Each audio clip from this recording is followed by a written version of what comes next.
최근 홍콩 H지수를 기초자산으로 하는 ELS 주가연계 증권상품에서 40% 가까운 원금 손실이 발생했습니다. 2021년 초에 은행이 판매한 이 ELS 상품은 가입기간 홍콩 H지수가 35% 넘게 급락하지 않을 경우 약정된 원금과 이자를 지급하도록 설계가 되었는데요. 가입 당시 1만 1000선을 넘었던 홍콩 H지수가 지난 7월 6000선대로 떨어지면서 손실을 낸 거죠. 그런데 문제는 시중 5대 은행이 판매한 홍콩 H지수 연계 ELS 상품이 내년까지 13조 원이 넘는 금액이 만기가 된다는 겁니다. 현재 홍콩 H지수는 5,900선까지 추락했거든요. 이 향방에 따라 내년 만기되는 상품의 수익률이 결정될 전망이라 많은 투자자들이 마음을 졸이고 있는 상황이죠. 금융당국과 은행권에 따르면 지난 7월 만기에 40억 3천만 원의 손실이 발생했다고 합니다. 원금과 비교한 손실률은 39% 정도죠. 증권가에선 1만 1000선에서 발행된 ELS는 지수가 적어도 7,700선으로 다시 올라야 원금 손실을 피할 수 있을 것으로 전망하고 있지만 지금 중국 경제 상황이 나아지지 않아서 ELS에 투자했던 소비자들의 원금 손실 우려가 급격하게 커지고 있습니다. 그래서 오늘 스토크에서는 최근 문제가 되고 있는 홍콩 H지수 이슈와 ELS에 대해 한번 알아보고자 합니다. 안녕하세요. 저는 김영빈이고 미래의 가난에 대비하는 채널 스토크 지금 시작합니다. 자, 우선 시작하기 전에 ELS가 뭘까요? ELS는 개별 주식의 가격이나 주가지수의 움직임에 따라 손익이 결정되는 금융상품으로 주가 또는 지수가 떨어지거나 올라도 미리 정해진 구간 안에서만 움직이면 약정한 수익률을 지급하는 파생 금융상품입니다. ELS의 장점은 시장 하락에 대한 위험을 어느 정도 방어할 수 있고 상승장에서도 투자할 수 있어서 주식시장이 오를지 떨어질지 알기 어려울 때 유용하게 투자할 수 있는 방법 중에 하나입니다. ELS는 일반적으로 최대 연 5에서 25%의 수익률을 확정시켜 놓고 있다는 것이 특징인데요. 현물 주식이나 펀드와 달리 기대 수익률이 아닌 확정 수익률이기 때문에 큰 변수로 인한 위기 상황이 별로 없고 예상대로만 시장이 흘러간다면 계약 만료 시점에서 약정된 수익을 얻을 수 있죠. 근데 여기에서 주의해야 할 것이 하나 있습니다. 만일 기초자산의 가격이 크게 떨어지면 고객은 매우 큰 손해를 볼 수 있다는 거죠. ELS의 통상 만기는 3년인데 6개월마다 중간 평가를 해서 주가가 가입 때보다 5에서 30% 떨어지지 않으면 만기 전이라도 원금과 이자를 조기 상환받을 수 있습니다. 예를 들어 가입 후 6개월 시점엔 5%, 3년 뒤엔 30%까지 떨어지지 않으면 조기 상환되는 시기인 거죠. 다만 가입 기간에 주가가 미리 정한 하락 한도를 한 번이라도 넘고 만기의 주가도 가입 시점보다 일정 비율, 주로 통상 30% 이상 하락하면 원금 손실이 발생할 수 있다는 위험이 있죠. 그렇다면 왜 홍콩 H지수 연계 ELS가 문제가 되고 있는 걸까요? 위에 말씀드렸다시피 그 30%의 하락, 이것이 지금 문제가 되고 있는 겁니다.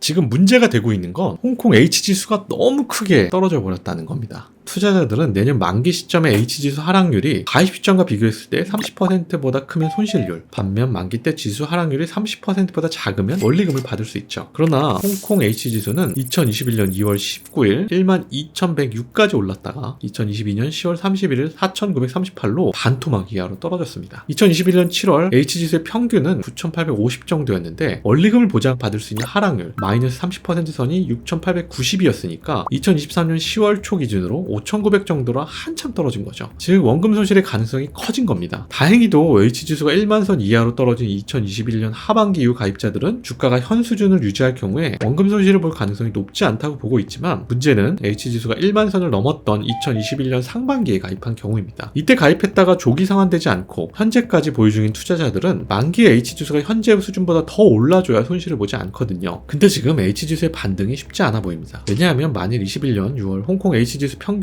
1만 700 정도에 가입했다고 치면 내년 6월 만기시 지수가 7,500 이상을 유지해야 원리금을 지킬 수 있는 거거든요. 근데 현재 5,900선인 것을 감안하면 지수가 21% 정도는 더 올라줘야 한다는 거죠. 전문가들은 중국 경제가 부동산 등을 중심으로 위기감이 커지긴 하지만 정부의 강력한 경기 부양책이 이어지면 투자 심리가 회복될 수도 있다고 보죠. 그러나 저번에 저희 스토크 영상에서 말씀드렸지만 현재 중국의 상황이 함부로 돈을 풀어서 강력한 경기 부양책이 나올 수 있는 상황이 아니에요. 그러다 보니까 지금 홍콩 지수가 크게 반등할 요인이 적다는 것도 우려할 만한 상황이죠. 약 7조 홍콩 H지수 ELS에 투자한 투자자들의 원금 손실의 예상 규모입니다. 예탁 결제원에 따르면 21년 1월 약 1조 5천억 원이었던 홍콩 H지수 ELS 발행 규모는 3개월 뒤인 4월 3조 1,600억 원으로 정점을 찍었다가 다시 1조 원대로 내려갔습니다. 21년 10월까지도 매월 1조 원 넘게 팔렸죠. 그리고 지난 7월 한 달간 투자자 242명 모두의 원금이 손실이 확정됐다고 하죠. 많은 금융 전문가들은 만기가 2년 6개월로 통상 3년인 다른 ELS보다 짧아 먼저 만기가 돌아왔고 H지수가 회복하지 못해 손실이 확정됐다고 말하죠. 그러나 4개월 더 있는다고 해서 지금 세계 경제 상황에서 홍콩 증시가 과연 반등하기가 쉬울까요? 사실 홍콩 H지수 기초 ELS가 대거 손실 위험에 처한 건 이번이 처음은 아닙니다. 지수 특성상 중국 정부의 규제 영향권 안에 있는 데다 50개 종목으로만 구성이 돼서 변동성이 크기 때문입니다. 2015년에도 5월 1만 5천 선을 넘었던 지수가 불과 9개월 만인 2016년 2월 7,500선까지 곤두박질 치면서 원금 손실이 속출했던 사례도 있습니다. 당시 홍콩 H지수 관련 ELS를 집중 발행했던 한 투자증권은 ELS 운용 손실로 2016년 별도 기준 1,929억 원의 영업 손실을 내기도 했습니다. 이렇듯이 이번 홍콩 H지수 ELS는 보기보다 굉장히 큰 위기를 맞이하고 있는 겁니다. 오늘 스토크에서는 홍콩 H지수 ELS에 대해서 이야기했습니다. 한때 ELS의 별명이 뭔지 아시나요? 바로 국민 재테크였습니다. 중위험, 중수익의 장점으로 많은 투자자분들께 인기를 끌었죠. 그런 국민 재테크가 올 들어 주식시장의 하락세가 이어지면서 원금 손실이 늘어나고 있습니다. 전문가들은 투자자들의 투자 성향이나 목적에 따라 개별 지수형 ELS나 상장 지수펀드, ETF를 통한 분산 투자가 낮다고 지적하고 있죠. ELS 투자가 나쁜 것은 아니지만 ELS를 제대로 알지 못하고 단순히 몇몇 정보들만을 가입을 하셨다면 이번 홍콩 H지수 ELS처럼 큰 손해를 볼 수도 있는 거죠. 그래서 스토크에서는 올바른 투자와 미래의 가능에 대비하는 정보들을 계속 드리고자 합니다. 그리고 진정으로 장기간 오랜 기간 여러분들 투자 시장에 머물 수 있는 좋은 지식과 정보, 이야기들을 전달 드리겠습니다. 오늘 영상은 여기까지입니다. 오늘 영상이 좋았다면 구독과 좋아요, 알림 설정까지 부탁드리고요. 다음에도 더 유익한 돈 되는 정보를 가지고 여러분들을 찾아뵙겠습니다. 감사합니다.